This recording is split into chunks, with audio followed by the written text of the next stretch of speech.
Hi, in this tutorial I'm going to talk about using the Bebop Dominant Scale. So in the early 1940s a jazz style which we now call bebop started to emerge, and there were two jazz giants who really led the way with bebop. That's Dizzy Gillespie and Charlie Parker, and they both of them began finding solutions to an age-old problem facing jazz improvisers when playing scale passages in eighth notes using the ordinary modes.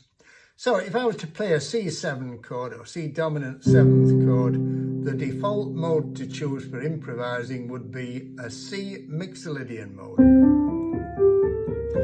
It's like a C major scale but with B flat instead of B.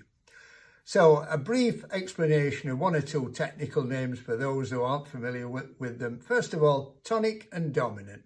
Tonic is simply the first note of a scale. If I take an F major scale, the first note is F, we call that the tonic. The dominant is the fifth note, 1, 2, 3, 4, 5. And we also use these names for the chords that you build on those notes. So in the key of F, the tonic chord is this one, F major 7, and the dominant 7th chord is this one. C dominant 7th is its full name, we generally just call it C7. Mixolydian mode simply means the notes of a major scale, but starting on the fifth note of that scale. So in the key of F, 1, 2, 3, 4, 5. If we play an F major scale, but starting on C, so it's got the B flat in it, we get a C Mixolydian mode. So what exactly is the problem with that when you're improvising over the dominant 7th? Well, it can be a problem. Let me play a descending scale passage like this, a Mixolydian mode coming down over a C7 chord. Just playing a shell voice in the left hand, root 3rd and 7th. Now, did you feel it just jar a little bit, particularly on the F? The F in the Mixolydian mode clashes badly with the E in the C dominant 7th chord.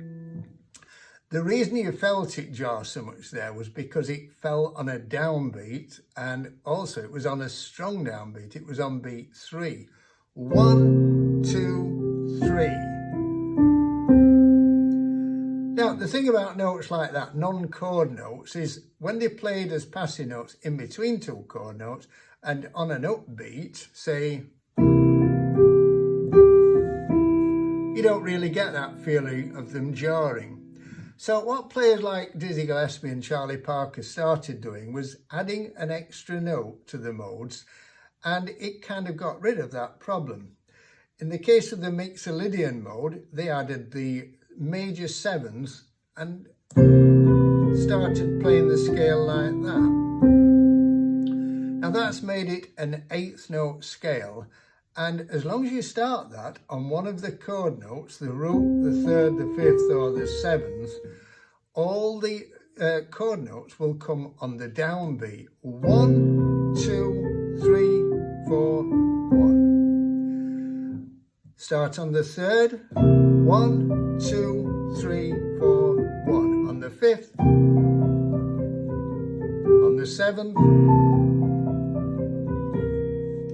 Now, because it's an 8-note scale, it also means that you could play 2 octaves of the scale, or as many octaves as you like, in fact, and you will always land on the chord notes will always land on the downbeats as long as you start on a chord note.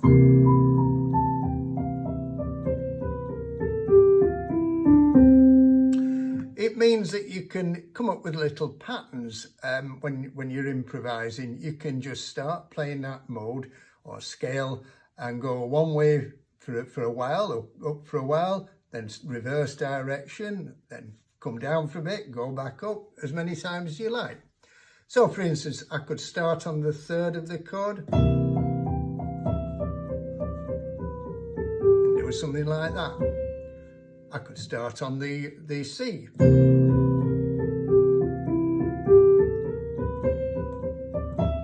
Could start on the 5th.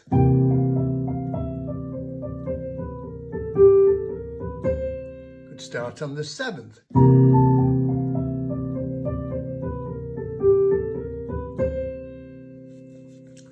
you can combine these patterns. Say, let's take the second pattern I did finishes on the third. The first pattern I did started on the third. So you could play the second one followed by the first one.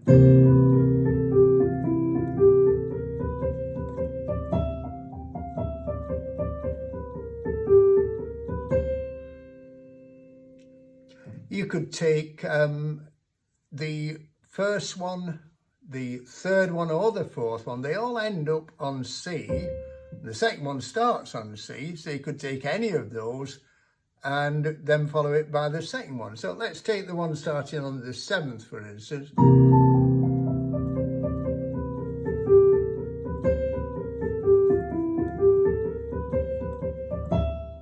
The patterns you can come up with are absolutely endless. Don't forget as well as playing these in quavers, it works if you go into double time and play them in semi-quaver. So if I took that fourth one, for instance, you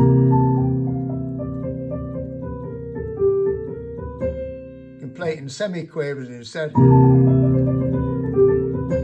and it will always work. Okay, hope you found that useful. If you did, please give it a thumbs up and subscribe. And in the next video, I'm going to talk about combining the dominant bebop scale with arpeggios. See you in the next video.